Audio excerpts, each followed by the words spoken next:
Ladies and gentlemen, are you ready for the biggest event for markets of this entire year? Yes, we are talking about the election, which is going to take place today. Voting is currently ongoing. Hopefully you voted early, so you didn't have to wait in those sometimes 2+ hour long lines.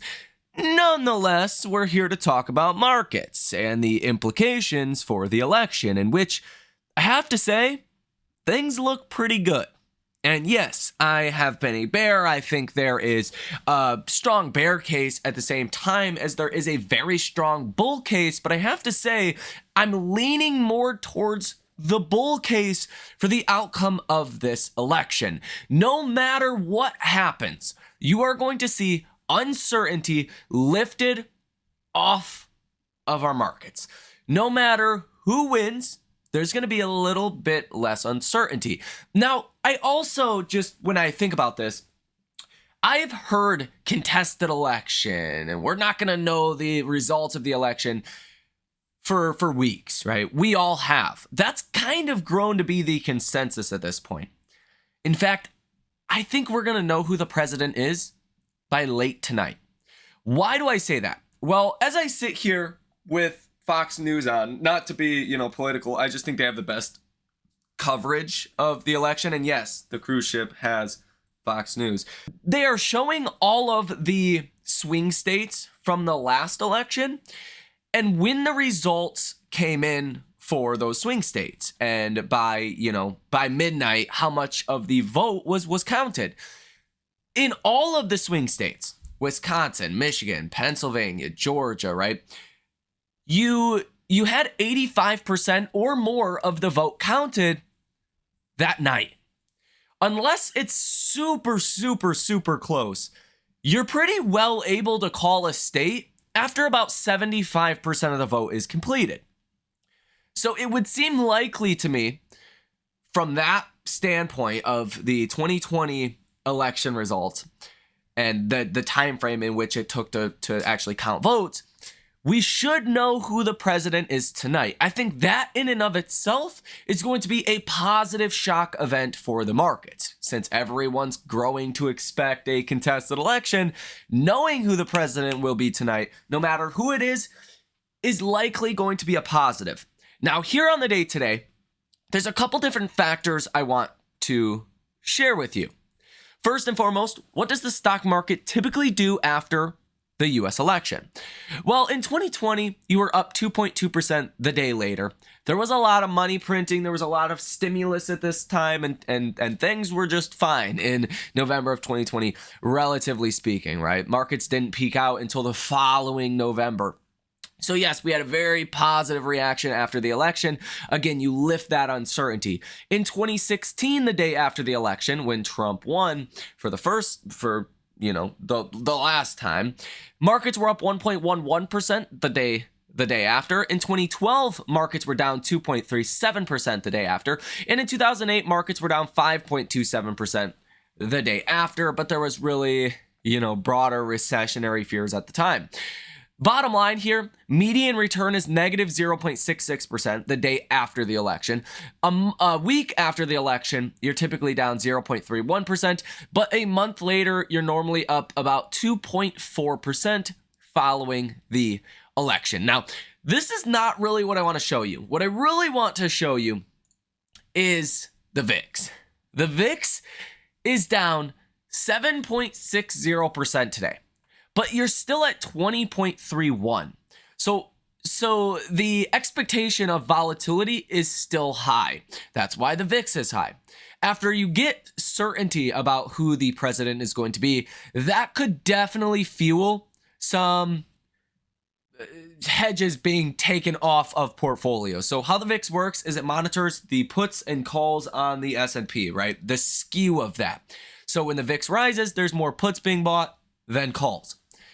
After this election, after the results of this election, you are likely going to see the VIX fall. You're likely going to see some of those puts being sold and some short positions being covered on. Hedge funds and institutions, big money, they don't always like to go out and hedge their portfolio with puts. Sometimes it makes sense to just hedge by shorting stock. Short some stock, and you're obviously long another stock. It can help hedge out.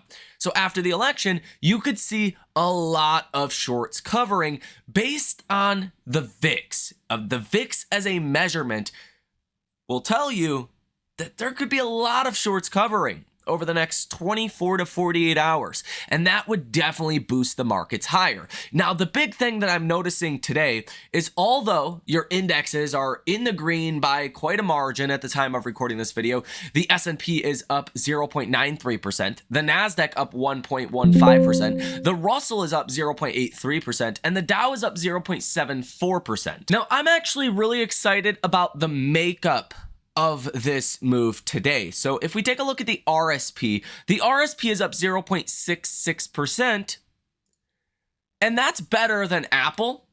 That's better than Google.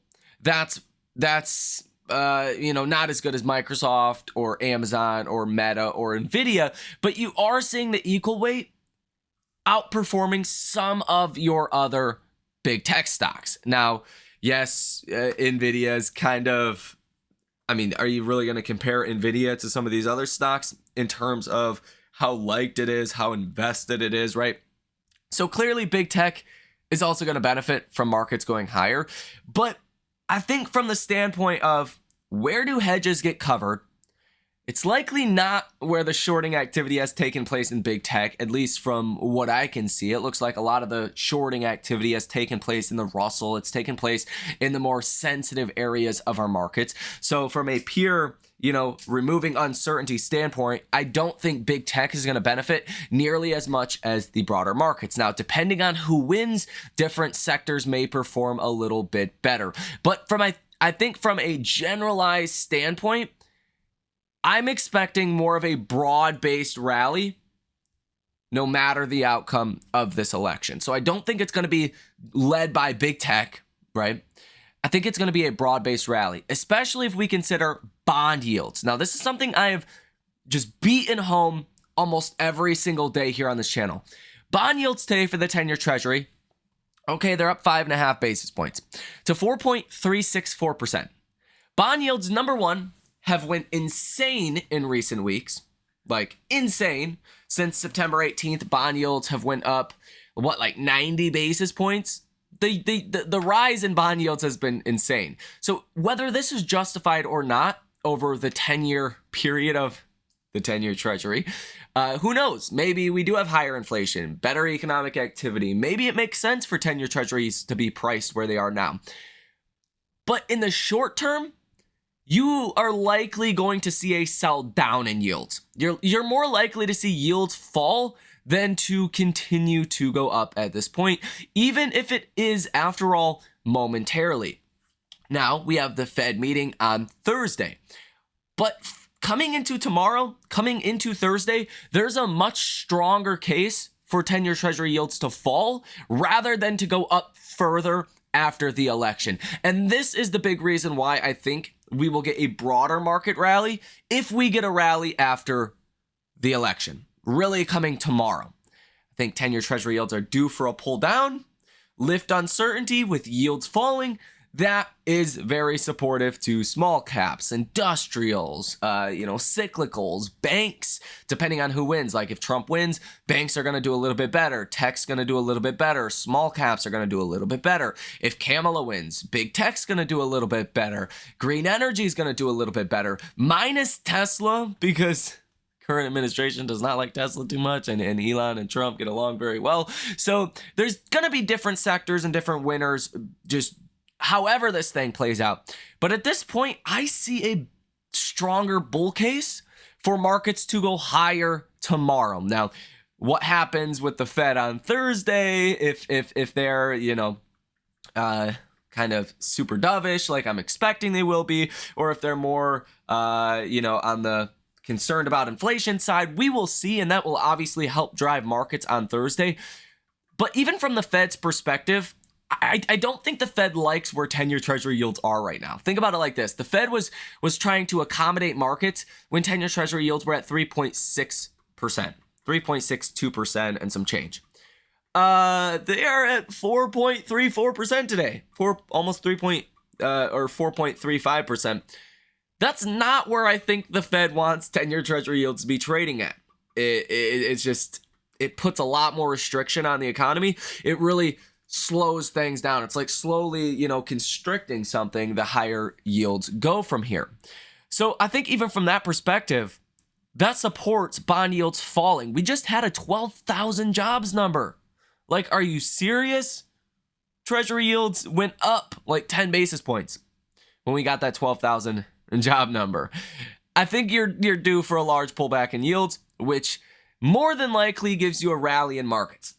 Now, if Trump wins, obviously we can go through scenario by scenario, but if Trump wins, does the fear of higher tariffs and higher inflation eat away at markets? Is this like a panic moment? I don't think so. I think it's one thing to campaign for something and another thing to actually do it. Look at all the student loaners that voted for Biden in 2020 that were promised student loan forgiveness. That never happened. Just to point one thing out, there's a lot of things that, politically speaking, Trump or the next guy did not do compared to their, campaign promises. This is another one of those things. You start... When you sell a house, you don't start at the lowest price you would possibly take, right? You always go like 10% above what you're willing to actually take. So if you're willing to sell your home for $300,000, you're not going to list it at $300,000. You're going to list it at like $375,000. So that person that's buying the house thinks they're getting a better deal. They got you down to $300,000 and you were just fine taking $300,000 anyways, right? That's kind of like negotiating tariffs. I don't think the markets truly buy the whole, we're going to have 100, 200, 300% tariffs on things.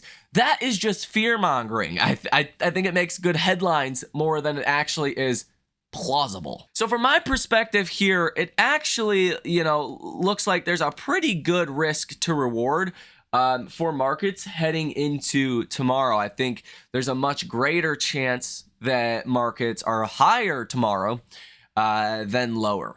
Really, no matter who wins. Now, with that said, today in after hours, you do have Super Micro, Devon, Lumen, Kinross, Coupang, Microchip, Big Bear AI, Exact Sciences, and iRobot. Tomorrow morning, you have Celsius, Novo Nordisk, CVS Health, Aora, Teva, Cedar Fair, Toyota, Johnson Controls, and American Electric Power. And then tomorrow in after hours, you have ARM, AMC, Qualcomm, Elf, Clover, AppLovin, Mercado Libre, and IONQ. So some pretty large names here that could have an impact to NVIDIA, and that's something to watch for, specifically ARM and Qualcomm. Now, ISM Services PMIs today came in at 56. The estimate was 54.8.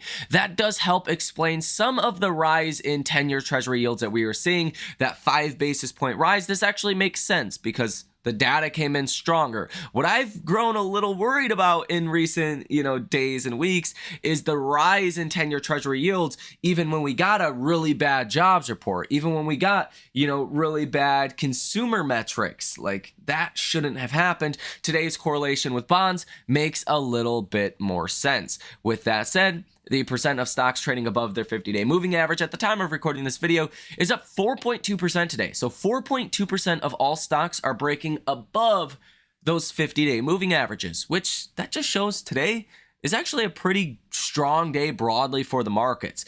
Percent of stocks currently above 50-day moving averages is at 53.4%. So some pretty good numbers. As far as tomorrow, we really don't have anything for economic data. We have a 30-year bond auction.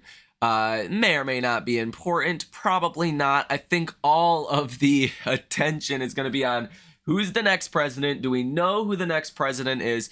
And how do we position portfolios for this? Again, the biggest risk with not knowing who the next president is liquidity drying up. From that standpoint, as long as we know who the president is going to be, you should not see liquidity dry up. that's an opportunity for people to reposition portfolios, sell stocks here, buy stocks there, to get some liquidity actually flowing. This is something, you know, Tom Lee has said for a while now, that he's hearing from clients that they don't want to make any big portfolio moves until they know who the president is going to be. No matter who the president is going to be, I think that gives a large group of people a reason to be bullish. It's going to give another large group of people a reason to be bearish, but it's not going to give everyone a reason to be bearish, like if we don't know who the president is. So again, in my personal opinion, we are going to find out who the president is late tonight. I will cover that in a video if I am able to, if it's within a reasonable, you know, time. We will cover that tonight. I would go live, but we're using this is Starlink internet from, you know, Elon's company, and it's good, but it's not great. It takes like 30 minutes to upload a 10-minute long video. That's why I'm trying to make these videos a little shorter, more compact, condensed with information, instead of, you know, talking too much, which I talk a lot anyway. So yeah, that's why the videos are a little shorter, and I highly doubt there would be any way to actually go live. So I'll keep you guys updated on what happens. Futures will be interesting to watch. If you guys want to go follow real-time updates from me and others, go to X and go ahead and follow Michael Tyler over there. That is my X account. Love to see you over there. With that said, ladies and gentlemen, let me know what you think about this information down below in the comment section. From the perspective of the SPY, we did bounce pretty much of this 50-day moving average in recent days. If we get above that 20-day moving average at about 578.83, about $3 from here, $3 and some change to the upside, that paves the way for a larger breakout. And again, I think a rally from here is really going to be in your broad markets, not just big tech. So how does the market cap, you know, weighting affect the S&P? Theoretically, you could see small caps and industrials rip higher if big tech doesn't do much. You might actually not see the biggest move on the headline S&P, but internally markets could rally higher. I also think when you look at metrics like the percent of stocks trading above their 50-day moving average, only at 53.4%. I mean, just not too long ago, you were at 70+% and closer to 80% of stocks trading above their 50-day moving average. So there's definitely some room for markets to get better here. Look at the CNN Fear and Greed Index. It's at 45. It's barely a neutral. It's pretty close to fear here. I mean, look at the VIX at over 20. There's definitely some room for volatility and fear to come down, which will be great for markets. So again, let me know what you think about this information down below in the comment section. You guys have a great rest of your day, and I will see you in the next one.